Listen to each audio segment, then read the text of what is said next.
Hello, SK Convent M Kajang, and welcome to New York City. Right now we are at City Hall Park.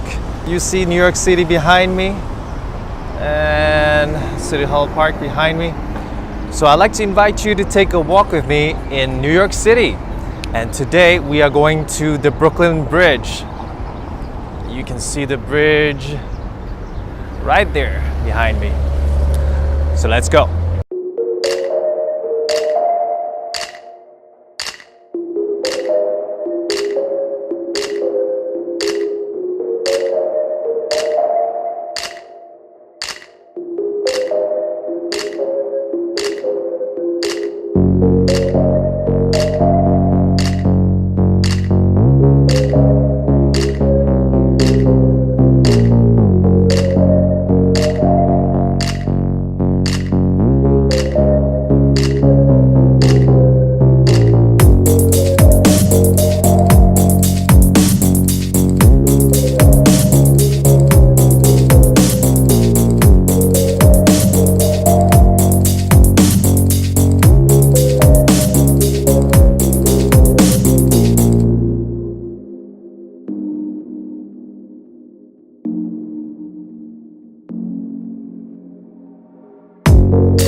Construction for the bridge began in 1869 and it took 14 years because there were a lot of delays. The bridge was only finished in 1883. Construction of this bridge took 600 workers, of which 27 gave their lives.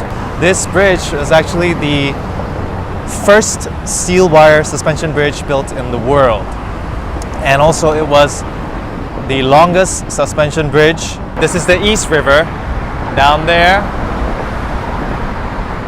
people used to cross from Brooklyn on one side to New York on the other side. And before the bridge, people used to cross in ferries. There would be at least 1,000 ferry trips every day because 40% of the people that live in Brooklyn work in Manhattan. The bridge at that time cost a lot of money, cost $15.5 million. And in today's helicopter, catch the helicopter. And in today's currency, the 15.5 million in the 1870s would be at least 393 million US dollars today. Fun fact, there are two of these towers. There's one on the Manhattan side and there's one behind me on the Brooklyn side. In 1883, when the bridge was first constructed, these towers were actually taller than many of the buildings in New York back then. But today, look at all the skyscrapers that we have in the city. Below me, you will see cars. How many lanes do we have there? There's one over on this side and there's another on that side. I'm not gonna go over there because these cyclists, you see those cyclists? Don't step over to their territory or they will run you over. Fair warning. New York cyclists, they are crazy. Kind of like me. Anyway, when this bridge was built, originally it was for animal carriages. Can you imagine like horses trotting by over here? So amazing. There were bicycle and pedestrian walkways suspended above the roads. So down there, it used to be for horses and it used to be for elevated railways. The bridge was renovated in 1950 to have these 3 lanes on each side for cars. Interesting, isn't it? Let's keep walking.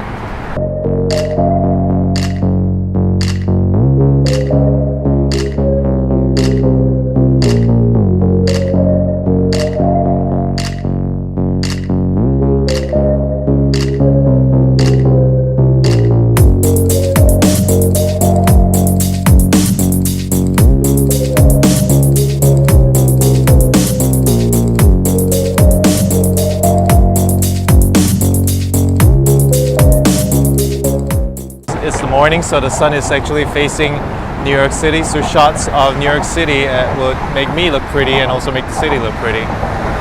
But I want to show you a little bit of Brooklyn as well. And fun fact, how many cars do you think go across the bridge every day? How many pedestrians and cyclists? So as you can imagine, this bridge is highly traveled. Every day there are at least 150,000 cars crossing the bridge and 23,000 pedestrians, mostly tourists like you and me, and also 3,000 bicycles cycling across the bridge every single day. Moving on.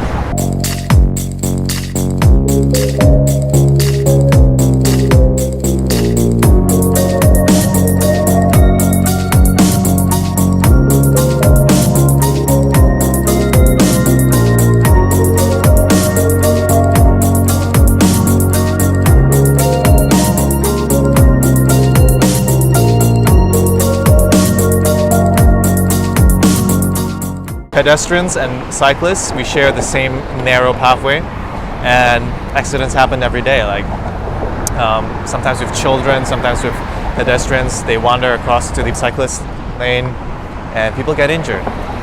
The reason why they haven't expanded the pathway is because this bridge was built so long ago. It was built before human beings discovered bridge aerodynamics. And so the designer of this bridge had the foresight to build the bridge 6 times stronger than at the time what he thought the bridge needed. That's how this bridge is able to sustain heavy traffic with modern cars, as well as so many people and cyclists crossing every single day.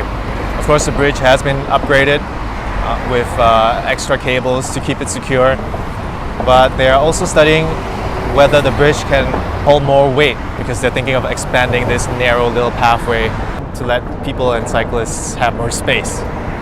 So hopefully that happens, and that'll probably happen when you visit, so make sure you take a picture or take a video and share it with me. Moving on.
Behind me you see the Manhattan Bridge, and I'm gonna end over here on the Brooklyn side with 3 questions that you can talk about with your classmates or even with your teacher in class. So, question number 1. What is your favorite bridge in your city or state? Why do you like that bridge so much? Brooklyn Bridge is my favorite bridge in this city. It's beautiful, it's iconic, and it's so inspiring. Number 2, what are the pros and cons of building bridges built to inspire? In Malaysia, we are very used to very practical ways of building everything. Everything is just so practical. So what are the pros and cons of building bridges like these that inspire people? Question number 3, what should bridges prioritize? Pedestrians, cyclists, public vehicles, or private vehicles? As you can see, this Brooklyn Bridge prioritizes those guys down there, whereas the cyclists and pedestrians, we have to share the same narrow lane, and we usually sometimes bump into each other. So share your thoughts with me. You can share it in the comments, or you can make a video and share it with me as well. That's it from me in New York City. I hope to visit you in Kajang one day. Bye bye.